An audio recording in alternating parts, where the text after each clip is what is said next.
So I just saw Creed 3, the newest movie in the Rocky franchise. Now, for context, I was never really a huge Rocky fan. Don't get me wrong, I do really like some of these movies and characters, but I'm not as crazy about them like a lot of other people are. Still, I thoroughly enjoyed the first two Creed movies, and I was actually pretty excited for this movie. It was also Michael B. Jordan's directorial debut. Though, I was also a little bit cautious because this is the first film in the Rocky franchise to not have Rocky in it. There was a lot of drama behind the scenes. I won't get too far into it here, but basically Sylvester Stallone was really mad at one of the producers working on the film, so that whole thing was pretty disappointing. But now let's get into my quick review. So, I thought that this was another solid addition to the Rocky franchise. There are lots of great elements in this film, and overall, I really enjoyed it. Though it does have some problems, which I'll get into later. First of all, I thought that Michael B. Jordan brought a unique style in his directorial debut, especially during the fights.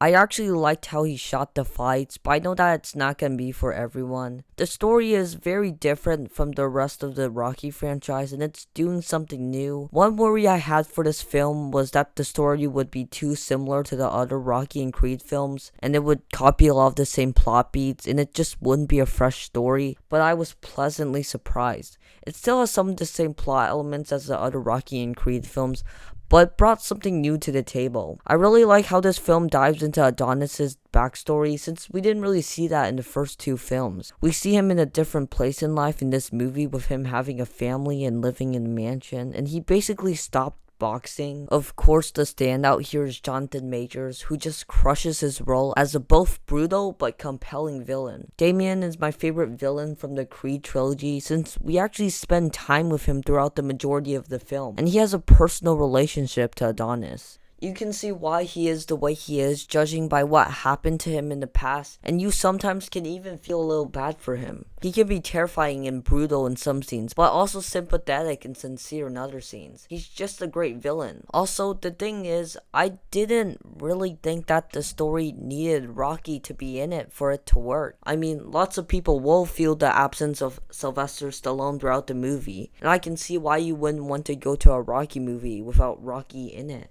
And yeah, it would have been great if he was in it, but the story does work even without Rocky, especially with the state that these characters are in and what it was going for. I at least wish that they could at least given an explanation inside of the film of where Rocky is exactly, but oh well. The absence of Rocky didn't really pull me out of the movie, but I didn't think that everything about this movie was great. First of all, I feel like this movie was rushing into the final act, and they rushed some plot points and scenes. I wish that they could have spent more time setting up the final fight and built it up more so the finale could feel more earned. They tried to have this plot line with Adonis teaching his daughter how to fight, which I didn't think worked or paid off well. They also brought back some characters from the previous films, but I thought that they were pretty underutilized. But really, other than that, I thoroughly enjoyed this film. Creed 3 is a really solid movie. I really liked it. The story is fresh and brought something new to this franchise. Jonathan Majors is great. You can tell he gave it his all. He's one of the best villains in all of the Rocky movies. I really liked Michael B. Jordan's directing, and the fights are really fun and unique. The back half of the film, along with some plot lines, can feel rushed, and some of you will feel the absence of Rocky, and some of you guys won't like the new directing styles, especially during fights, but it didn't ruin the film for me.